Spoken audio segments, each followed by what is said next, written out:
जब हम कोई लोन लेते हैं तो उससे पहले हमारा सिविल चेक होता है और आज के टाइम पे सिविल स्कोर इतना ज़्यादा इंपॉर्टेंट है कि उससे हमारी फाइनेंशियल हिस्ट्री पता पड़ती है। सिविल स्कोर से ही आपकी फाइनेंशियल लाइफ भी डिस्क्राइब होती है।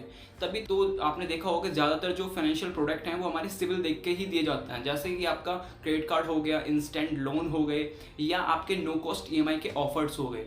एंड हाल ही में मैं आपको बताना चाहूँगा, रिसेंटली सिविल इंडस्ट्री में काफ़ी ज़्यादा चेंजेस हुए हैं और आरबीआई जो 8 नए रूल लेके आया है वो आपको जानने ज़रूरी हैं, क्योंकि उनका आपकी लाइफ पे, आपकी फाइनेंशियल लाइफ पे एक अच्छा इम्पैक्ट पड़ सकता है। तो इस वीडियो को आपको लास्ट तक ज़रूर देखना है। एंड अगर आप हमारे यूट्यूब चैनल पहली बार आएँ तो इस चैनल को सब्सक्राइब कीजिए, बेल आइकन को भी साथ में प्रेस कीजिए, जिससे ऐसी इंटरेस्टिंग वीडियो आपसे बिल्कुल मिस ना हो। तो चलिए इस वीडियो को शुरू करते हैं।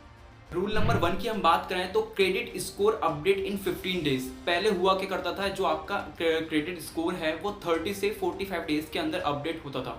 बट अब क्या होगा, अब आपका जो सिविल स्कोर है वो एवरी 15 डेज में आपका अपडेट होगा। अब इससे होगा क्या, जब भी आप नए लोन के लिए अप्लाई करते हैं तो उसमें क्या है, आपका जब सिविल अगर लो है या सिविल अगर अपडेट नहीं है तो वो आपका लोन एप्लीकेशन रिजेक्ट हो जाता।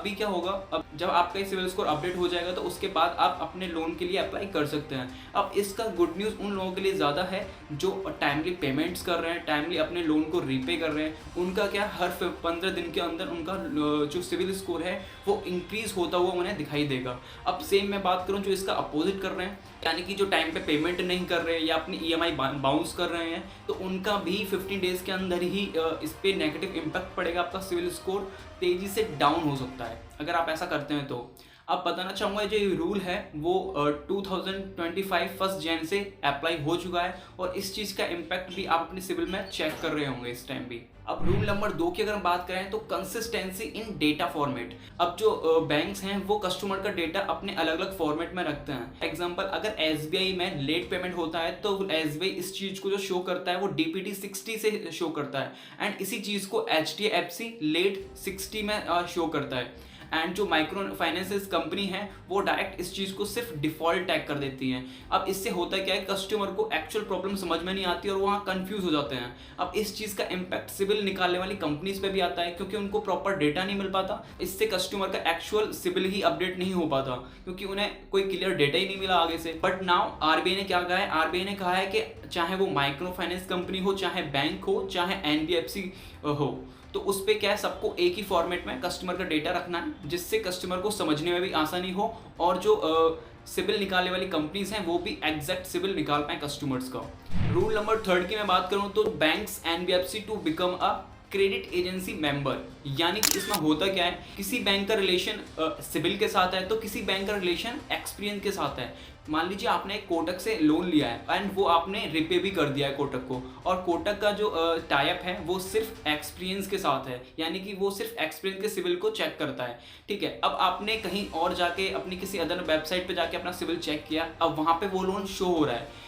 ठीक है, आपने ये चीज़ देखी भी होगी मल्टीपल टाइम कि आपने जगह जगह आप सिविल स्कोर अपना चेक करते हैं तो मल्टीपल जगह अलग अलग सिविल स्कोर आपको दिखाई देता है। तो यहाँ पे आरबीआई ने क्या कहा है कि सबको, चाहे बैंक्स हो, एनबीएफसी हो, माइक्रो फाइनेंस कंपनी हो, सबको सिविल का मेंबर बनना कंपलसरी है, जिससे कस्टमर्स को एग्जैक्ट सिविल एंड उसकी हिस्ट्री प्रॉपर मिल पाए। रूल नंबर 4 की मैं अगर बात करूँ तो real time notification for credit access. आपने देखा होगा कि आप किसी एक बैंक में लोन के लिए अप्लाई करते हैं बट बाद में आपके सिविल पर मल्टीपल इंक्वायरी शो हो जाती है। अब इसमें होता क्या है, जो थर्ड पार्टी एजेंट्स होते हैं, यानी कि लाइक डीएसए जो होते हैं, वो आपके जो डेटा है वो एवरी बैंक के साथ शेयर कर देते हैं एंड वो आपके विदाउट परमिशन आपके सिविल को चेक कर लेते हैं, जिससे ये इंक्वायरी शो हो जाती है। अब इस पे आरबीआई ने क्या कहा है, अगर कोई आपके सिविल रिपोर्ट को चेक करता है तो आपको अलग से नोटिफाई किया जाएगा बाय एसएमएस या मेल।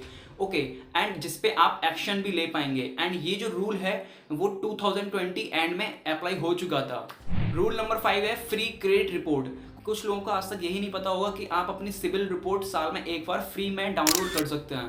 बट इसमें जो सिविल ब्यूरोज कंपनीज हैं उनने अपनी वेबसाइट पे इस चीज़ को इतना कॉम्प्लिकेटेड सिस्टम बना दिया है कि अगर कस्टमर इसे फ्री में डाउनलोड करना चाहे तो वहाँ पे उसे काफ़ी सारे ऑप्शन फाइंड करने पड़ेंगे। देन अपना OTP सबमिट करना पड़ेगा, फ़ोन नंबर वेरीफाई करना पड़ेगा, मतलब इतना इसे कॉम्प्लिकेट बना दिया है जिससे वो अपना पेड प्लान सेल कर सकें। आपने भी देखा होगा कि जब आप सिविल रिपोर्ट निकालते हैं तो आपको कुछ 30 या 40 रुपए का पेमेंट करने के लिए वहाँ बोलते हैं। बट अभी आरबीआई ने क्या कहा है कि आरबीआई ने कहा है जितनी भी सिविल रिलेटेड वेबसाइट्स हैं सबको एक स्पेशली बटन देना होगा अपनी वेबसाइट पे, जहाँ से कस्टमर फ्री में अपनी रिपोर्ट को बिना किसी इरिटेशन, बिना किसी हार्डवर्क के डाउनलोड कर सकता है और उस रिपोर्ट में उसे डिटेल्ड इंफॉर्मेशन मिलेगी।